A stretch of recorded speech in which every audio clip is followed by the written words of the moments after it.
What is going on, everybody? Welcome to week number 8 of our Big 12 Team Builder Dynasty in year number 6. We got a Texas-sized matchup here for you guys today. Odessa State coming off of a huge victory, perhaps one of the biggest in program history, against ACU last week. And then Amarillo, the Armadillos, they're kind of surprising everybody with the 14th ranked team coming into today's action in Odessa.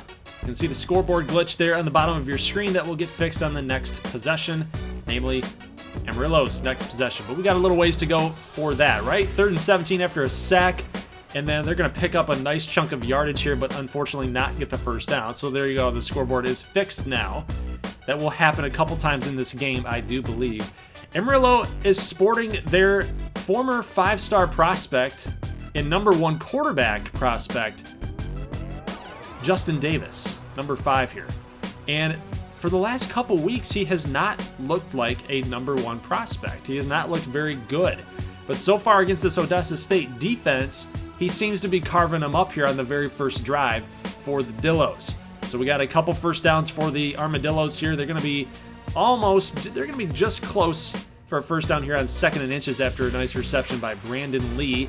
And on 2nd and inches, Davis is going to get dropped for a 7-yard loss thanks to Eric Robbins. This pass going to go incomplete, just nothing open for Justin Davis. And Amarillo is going to have to kick the field goal. Next possession for Odessa State. They're going to fire up the middle. There is Brian Parks for 15, going to pick up that first down. Up past the 30-yard line, and a nice catch here. I believe that's Richard Washington for 9. It's going to be 3rd and 1 situation. Johnny Johnson Jr. Oh no! Oh no! And then somehow he gets a throw off, but it's going to go incomplete as it was deflected at the line. And Odessa State's going to have to settle for a field goal. So unfortunately, the CPU kind of screwed Odessa State right there. But they do get a good stop on defense to flip possessions here. And Odessa State going the other way. Doug Williams for 9. Let's go to the second quarter now. Johnny Johnson Jr., nice pass complete to Tommy Nance, the tight end. Going to get 9. 2nd and 1. Jay cubed. He's going to get sacked. Johnny Johnson Jr. by Chichi Montoya, a custom prospect sighting for you guys. We haven't talked about Chichi Montoya in quite a long time. But Amarillo defense going to step up, and Odessa State going to have to kick that field goal. We have not had a touchdown so far in today's action against these two teams. Two really high-octane offenses are shutting each other down on defense here tonight, and I'm not sure what's going on with that. But Odessa State, regardless, takes a 6-3 lead, and now in the mid part of the second quarter, Amarillo is starting to drive down their side of the field here. 3rd and 4. Davis going to fire to the right. He's going to find Griffin Rivers for 14. It's going to be 1st and goal. Davis scanning the field. He's going to throw into the end zone, and it's picked off. It's picked off by Odessa State in the end zone. Oh, again, so just defense. This is not what anybody thought heading into this game whatsoever. We have a Paris Austin sighting for once. He checks in late in the second quarter. Good stop on defense by Amarillo. Yet again, more defense. Let's go to Amarillo's next possession here with 2:02 left to go here. 1st and 10. Gonna fire completed over to the left side. Takes a big hit. That's John Hunter. But Amarillo is starting to move the ball now. And the question is, can they actually fire one into the end zone? Can they actually get it in and score the first touchdown of the game? That's not going to help. Joe Patrick is going to sack Davis, and then a back-to-back sack here, making it 3rd and 24. That's Jerome Bush. Big-time prospect for Odessa. 3rd and 24. Davis firing deep. He's got a man! That's going to go. Touchdown. Amarillo for the first touchdown of the game. Nathan Hearn off of a 3rd and 24. Like, what? And just a little flick, too. I mean, it was just busted coverage by Odessa State, and Amarillo took advantage of it. So Brock Musselman leading his troops into the second half, up 10-6. Again, not what anybody thought heading into this game, right? Well, finally it's starting to look like it's starting to pick up some action here, right? Kyle Palmer is going to get the touchdown. It is now 17-6. Amarillo. Johnny Johnson Jr. on a 3rd and 4. Move the chains. Here's Jay Ballmer, the big man. Jay Ballmer, the former Shreveport tight end, is going to get this for a first down and more. 1st and 10 and a sack on Johnny Johnson Jr. He's not going to be able to get the throw off. Let's move to 3rd and 15 and a pass completed. And it's Tommy Nance, I believe. Yep, Tommy Nance. Good old 49-yard touchdown. So both teams, their first touchdowns of the game, have come off of back-to-back sacks or a huge loss and a huge down and distance. Right? It's crazy. Let's get back into the action here. J Cubed is going to fumble the football as Frank Larson's going to come in here and force the fumble. Amarillo picks it up, and now they're going backwards a little bit. Ezekiel Henry can't make up his mind, and now it's 3rd and 14. So can we see another big strike? Can we see another big play for a score? That's the question. It's been happening on most of their touchdowns, right? Here's a big bomb out there to the right, but Gene Garcia is going to get the deflection, and Amarillo is going to have to punt the football away. Odessa State here on 3rd and 2. J3, J Cubed, Johnny Johnson Jr. He's going to pick out the first down with his legs. Here's a pass completed up the middle. On a 2nd and 10, it's to Brian Parks for 15. So Odessa State on the comeback charge, right? On the comeback trail. Pass completed to Steve Norton for 16. 1st and goal. Make it 2nd and goal as they don't do anything here on 1st and goal. 2nd and goal is going to be a touchdown for Johnny Johnson Jr. So Odessa State comes up with a response score. It is now going to be 20-17, mid-part of the 4th quarter. With 4:45 left to go, Davis going to find his man. That's John Hunter for another 19. 3rd and 4 situation. Pass completed up the middle to Griffin Rivers for 9. Amarillo's starting to come back a little bit here. They want to get a quick score. Davis to the right, only going to get 5. 3rd and 5, under center. Davis, he's got a little bit of time, got to get rid of it though. Pass completed to David Sledge, the tight end. 1st and goal, and guess what? Amarillo, false start. It's the things you just can't do, guys. The things you just can't do. So they're going to get pushed back here on 3rd and goal, and the flip, and Brandon Lee can't get to the end zone. It's 4th and goal down at the 1-yard line. So Amarillo will kick the field goal, and Odessa State with 2 minutes left. Doug Williams turns this upfield for 19. 2 minutes to go. A field goal and grinding the clock is what you need here, but Johnson Jr. going to try to scramble out of this, and he fumbles the ball. It's been stripped, and Amarillo picks it up with great field position. Oh my God, did Odessa State just Odessa this? Did they Odessa it? Oh my God, only time will tell, guys. 2nd and 9. Amarillo with really good field position here, up past the 50-yard line. 3rd and 5, and the deflection is going to go incomplete, guys. Tony Barnes, the Dust Devils, clutch up on defense. Now the question is, can they get it done on offense? They got 49 seconds, and after a sack here, Johnson Jr. hurries his troops up to the line. 3rd and 14 with 33 seconds. They check it down, only get 4 yards on that play, and they're going to have to punt the football to Amarillo. 22 seconds, 2nd and 9, going deep, wide open is Griffin Rivers. He's to the 20, to the 10, to the 5, touchdown, Amarillo. 85-yard strike. What a throw. What a catch. What a run. What a play call. Guys, 13 seconds to go. Can Odessa State drive down and come back? They do have 3 timeouts. You got to think, well, here you go. 8 seconds to go, so 5 ticks went down. Here's a fire deep to Paris Austin. Missed the first tackle. He's got 1 man to beat. Down to the 10. Touchdown. Odessa State. He did it again. Paris Austin comes through again in the clutch.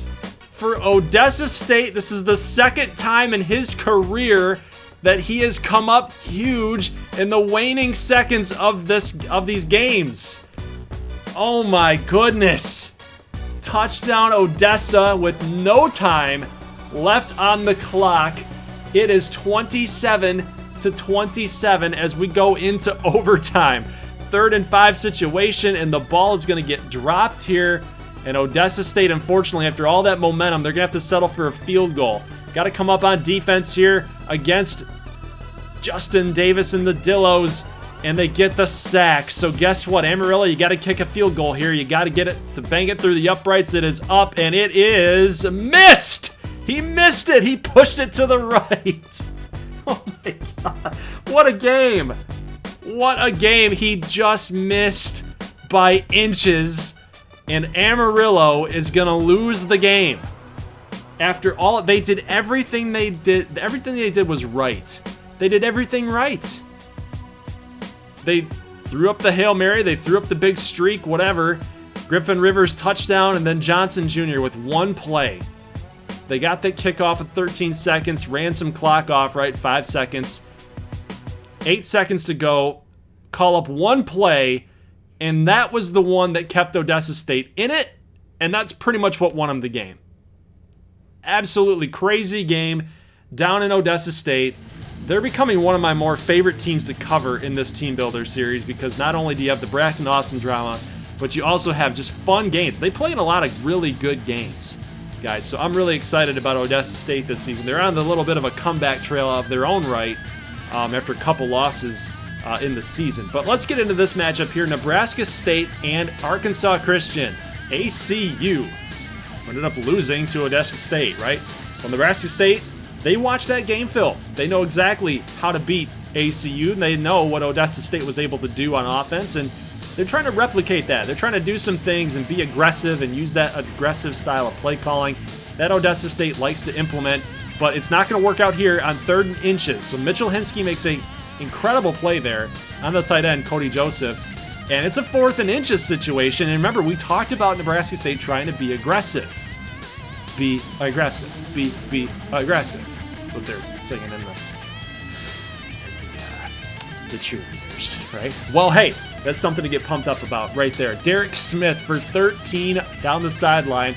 That throw was to the slot receiver, and it got deflected, and somehow Derek Smith was able, with the wherewithal, to make that catch off the deflection. Get the 2 feet in bounds. You only need 1 in college, but you get the idea.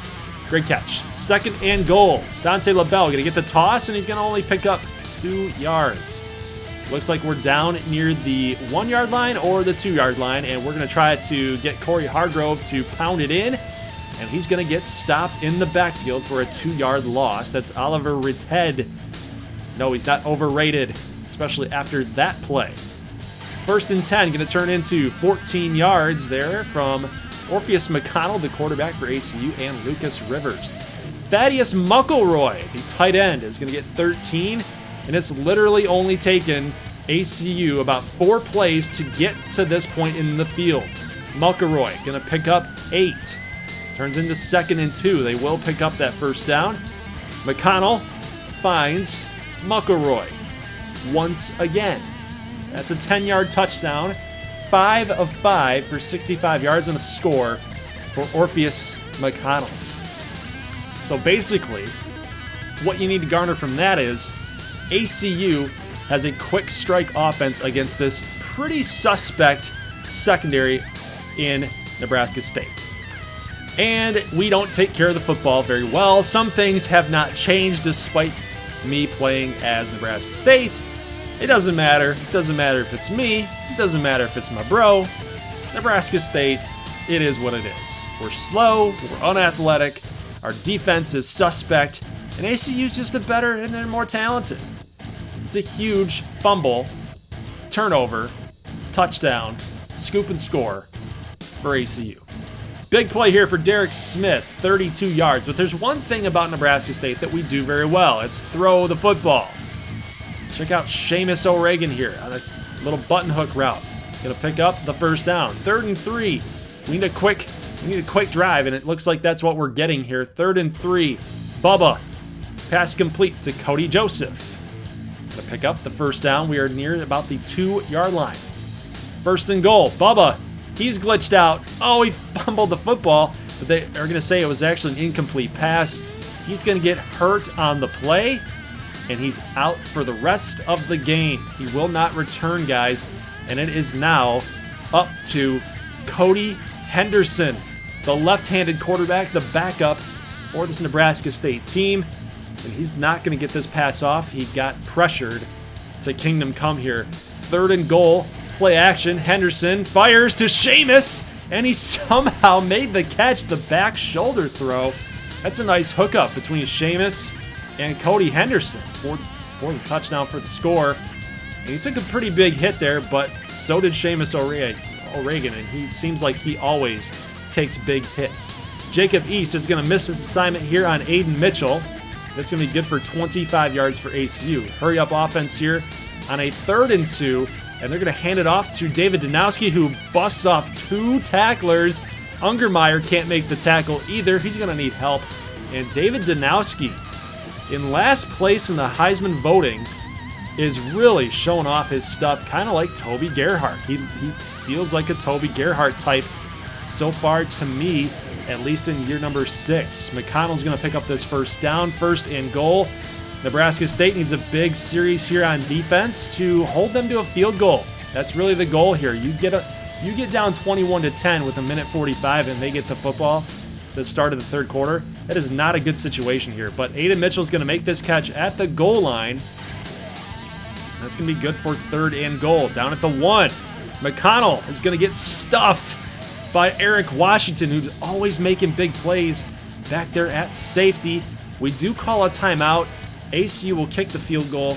We try to drive down the field, but nothing was doing there, so time will run out, and we're just going to pack up our bags and get into the 3rd quarter. But here's Orpheus McConnell. He's going to take this one on one of the very first plays of the 2nd half, and he's going to turn this one for a huge gain.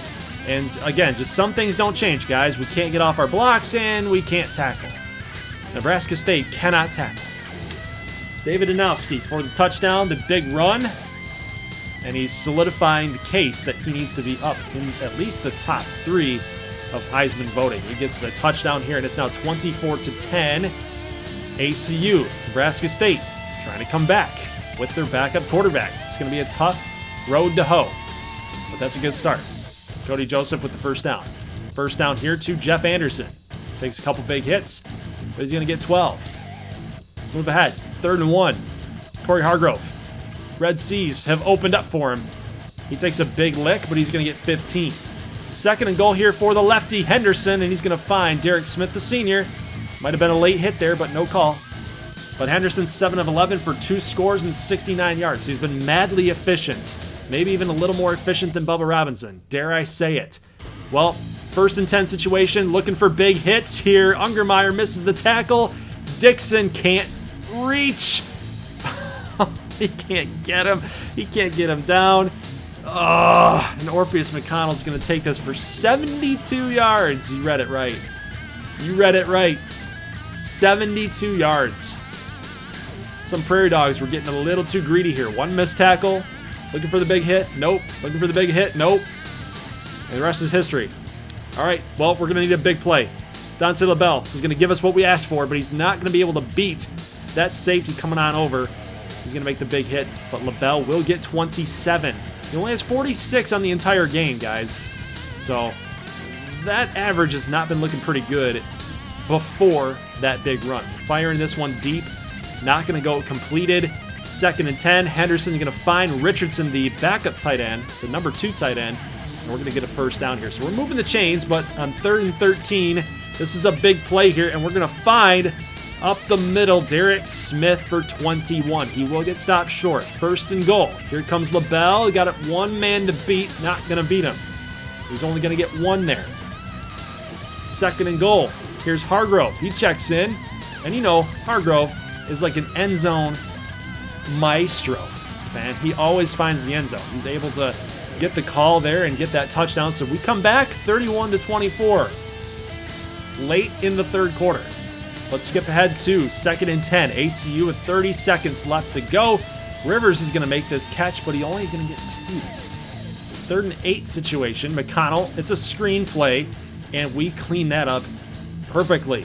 David Danowski's only going to get 1 yard, and they're going to have to settle for a field goal attempt, and this one is just barely missed. Yep, just barely missed, guys. So Nebraska State charging here, 4th quarter, 4:49. Henderson, pump fakes. He's going to find Jeff Anderson. He's getting a little comfortable here, guys. Henderson's been looking good since the second half. He's been looking all right. Dante LaBelle at 1st and 10.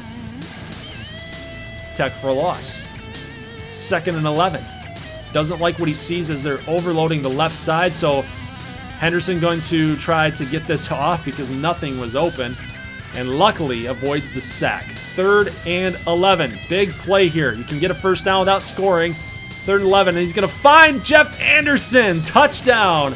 Another 12-yard play, and Henderson fires another touchdown. That's his 3rd of the game, and it's now tied 31-30. Took a big hit, but delivered a strike, delivered a spiral. Unreal throw. He hung in there like a pro. I like what I'm seeing out of Cody Henderson, but I'm not liking what I'm seeing out of this secondary, guys. Alex Jefferson for 44. What do you do?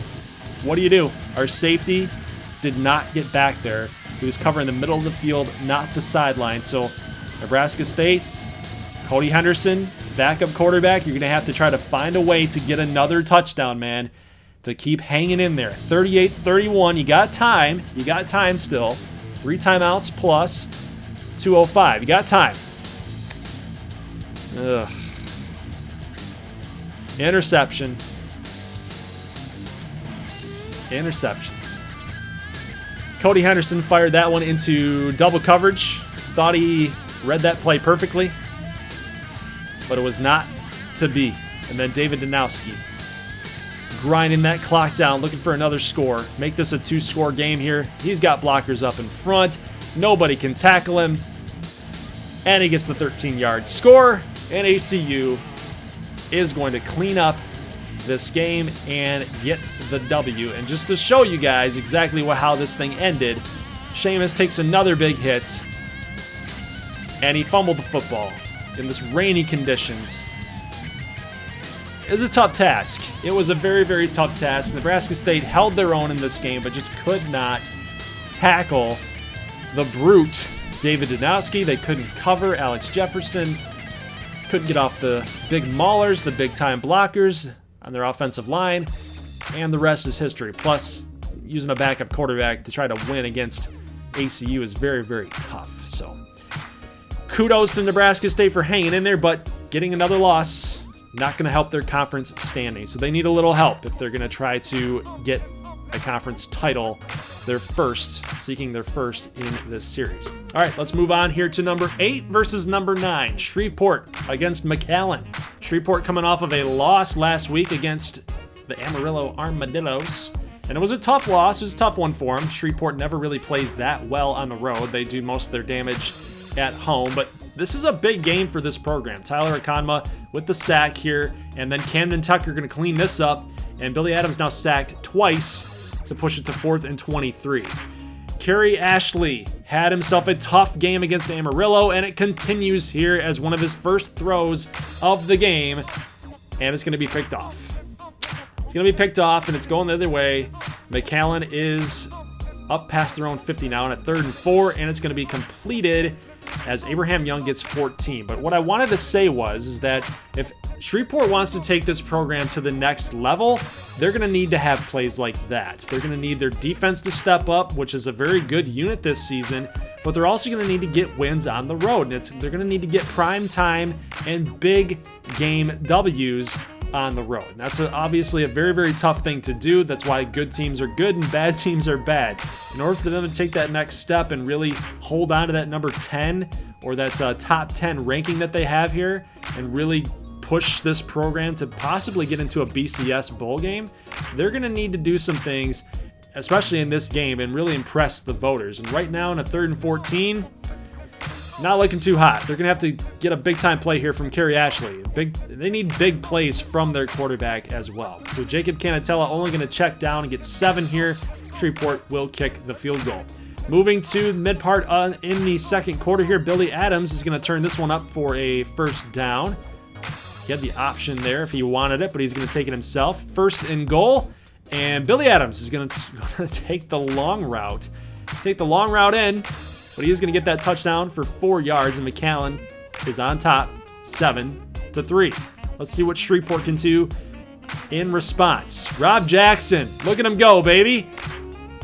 He's going to take this one all the way to the 35-yard line, where that's going to set up Shreveport with 2:02 left to go in the second quarter, and on 1st and 10, pass complete to Travis Jackson for 14. So things are starting to open up on offense just a little bit here for the Skeeters. Check this play out. Uh-oh, get the first down. Nope. Matt Jenkins. He looked like he had it, but the refs were not going to give it to him, and Shreveport's going to have to settle for a field goal. 7-6 game. Defense holds. 7 seconds to go as Kerry Ashley going to fire one deep to Tyler Jones. The slot receiver somehow listed over there on the outside near the sideline. He's going to make a nice catch here. And it's going to lead to a Shreveport field goal that just barely went through. It must have just hit the upright and then came back. Wow, it hit the base of the upright and came back. That's unreal. So 9-7 in this 8-9 matchup. Third quarter. Ashley firing deep. What a catch. What a catch by Matt Jenkins. That's the type of plays that the Skeeters need. And take a look at Matt Jenkins again. 18-yard strike. Ashley now 15 of 18, would have been 16 of 18, so he's actually having a good game despite throwing that interception. Here's Abraham Young, got some blockers out in front. He's got a crease, and the referee got in the way. 34 had an angle, and nobody's going to be able to get him anyway. And Abraham Young goes in for a touchdown. The wide receiver. What?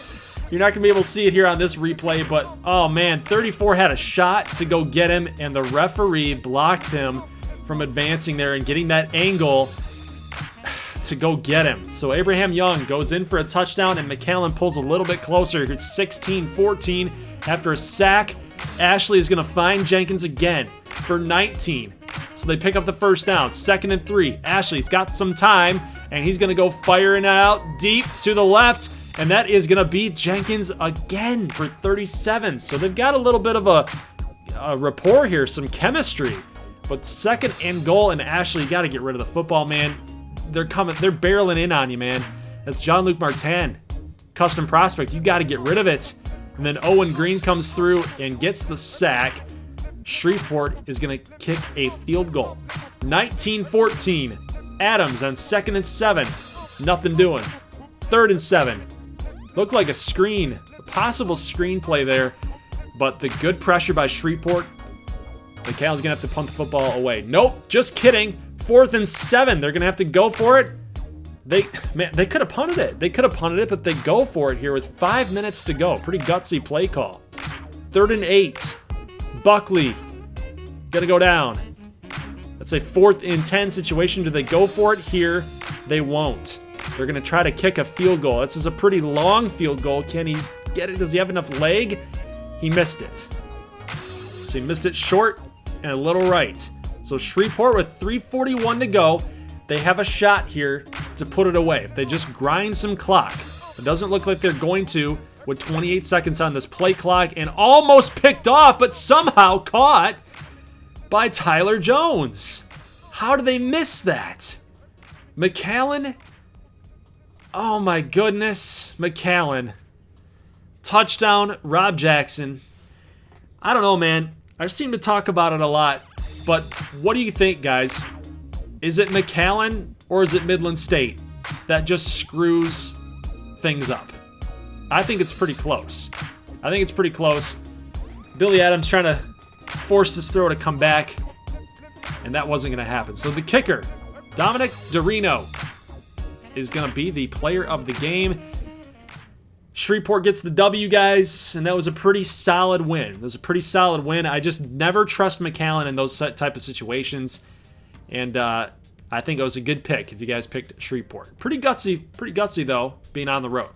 All right, I'm showing you guys that I'm live simulating these games, and Midland State gets the W, 37-28 over Kansas A&M. This one's going to be kind of a little bit on the edge. What do you think? Little Rock gets the W, 31-6. So maybe not so much on the edge, but they pretty much put the Wranglers to bed here. We'll take a look at the box scores of every game that we saw today, starting with the top, Midland State and Kansas A&M. 507 yards of total offense for Midland State, 457 for Camu.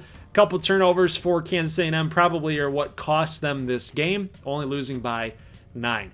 Jake Reyes, 17-25, 3 scores, the 2 picks. Again, probably what could have cost them the game. But they did have a good offensive output, so they had some nice spread there with the receiving numbers. They had a nice spread with the rushing numbers. Kent Collins, as expected, had another great game. They just did not want to run the football whatsoever. And then Colton Yo and McKinley Harris, 3 touchdowns between the two of them, over 120 yards each. They both had incredible games.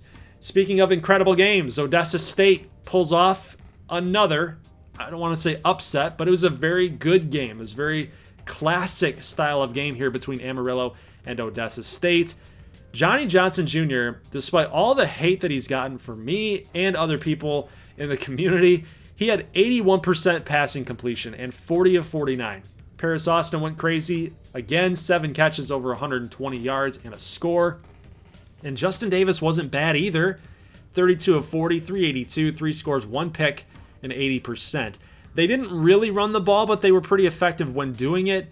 Griffin Rivers had 1 huge catch, being the 85. Other than that, only tacked on 30 yards extra throughout the game. Good win for Odessa State as they move on and get another conference W. Shreveport against McAllen. We just talked about this game. McAllen only 194 yards of total offense. Shreveport's defense is legit. Don't think that this is not what's going to be driving this team. Ashley needs to take care of the football. They need to stick to the running game. And, hey, they threw the ball pretty nice. They threw the ball pretty nicely, 85% completion percentage. But the more you do it with Kerry Ashley, the more chances you're taking that it's going to be a turnover. But he and Matt Jenkins, man, they had some kind of chemistry going on tonight, and that's really what got them the W. But they did run the ball a little bit extra, a little bit more than they did last week against Amarillo. I think that's what got them the W, plus the defense. Run the ball, play good defense, you'll get some wins. It's old style, old school thinking. The Quinton Evans, good quarterback play. Lamont Christian, Another conference loss, and Uba just can't seem to get it together. They're having a better season. They could still make a bowl game, right? They need to find a couple wins sprinkled in here somehow, somewhere, and I don't know exactly where they're going to do it because now that they're in conference play, the games are a lot tougher. I don't know how they're going to do it, but receiving-wise, there you go. Some really solid numbers for the Quinton Evans and the Battlehawks offense. So good W, good job for the Battlehawks. Way to get the job done, which they needed to do. And they move on with only 1 loss. All right, so for Nebraska State, it was the turnovers. It was the tackling, the very sloppy tackling, and it was the inability to stop the running game. You can see the numbers through the air. Not a lot of touchdowns, right? Not a lot of touchdowns, so we can take solace in that fact, but it still wasn't good when we're trying to make tackles and play fundamental football. So unfortunately for Nebraska State, they get the loss, and we just don't know how long that Bubba Robinson's out. So that could affect Week 9 gameplay. I'm not sure. But Week 8 is under wraps, guys. Let's go ahead and preview Week number 9. And there you go. You got the Brothers Bowl. Ardmore against Nebraska State. 6-0 Ardmore against 4-2 Nebraska State. The arrows are all pointing towards your Thunderwolves. I think that that's what's going to end up happening. I don't know yet, guys, and I'll let you know in the Monday update for upload schedule on the community tab what we're going to decide to do. I still have to talk to my brother on whether or not we're going to simulate this game, like get it CPU versus CPU, which I think would be kind of fun because I have to user Nebraska State and I have to user Ardmore. and for this entire season. So to kind of stay consistent, maybe that's what we do. I'll have to talk to him, see what we're going to do. But I'm actually going to go ahead and take Ardmore in this game. I'm going to take Little Rock against McAllen. I'm going to take Shreveport against Uba. I just don't trust Broken Arrow in this game. I think Shreveport's starting to find their stride. Even after that loss, I think that's a good time to take Shreveport, especially when they're at home. Odessa State and Midland State. This is going to be a really tough game to pick because both offenses are starting to hit their stride as well. Odessa State just knocked off a really good team in Amarillo and a really good team in ACU. Midland State, though, was dangerous coming into this season with their offense with Kent Collins, and now that they got a couple of those little losses out of the way, it seems like their offense is really clicking. So that's going to be a really tough game. I'm going to take Midland State in that game, and that might come back to bite me, but I'm going to take Midland State. I think Kent Collins goes out on top in that rivalry game. Denver Tech and ACU, you can see the numbers up on the screen. I'm going to take Denver Tech. I don't trust ACU to get the W, despite what they did to Nebraska State this week. I'm going to take Denver Tech. I think Andre Brandt is coming back. He'll be healthy. They're going to be full go. No more Scott Thomas at quarterback. I think that they'll be fine. Camu against Amarillo. I'm going to take Amarillo. I think they're just a better team. Camu, they just find ways to lose these close games and games that they should compete in, but they can't really get over the hump. So guys, that is it for today's Team Builder action. Leave a like if you like this thing. Sorry about the very quick preview today, but the preview for Week 9 and the recap of Week 8. But I'll give you guys an update for your custom recruits next week, because Week 9 is pretty much rivalry week. We got Ardmore, Nebraska State. We got Odessa State and Midland State, and a really big-time game, Denver Tech and ACU. So we're going to show those 3 games that I listed. The Pick'em link for Week 9 is in the description and in the comment section below in a pinned comment made by me, as well as in the live chat in this premiere right now. So there you guys go. There's the link. Go check that out. I will have standings, of course, updated for you guys from Week 8 Pick'em on Monday morning. So Memorial Day morning. Make sure you guys check out the community tab, and I will have that updated for you guys on Monday. So guys, have a great rest of your weekend. If I don't see you tonight for Minnesota Vikings, well, I won't see you there. I'll see you for XBA on Sunday for All-Star Break festivities. So guys, leave a like if you like this thing, and I will see you in the next one, whichever that will be. As always, peace.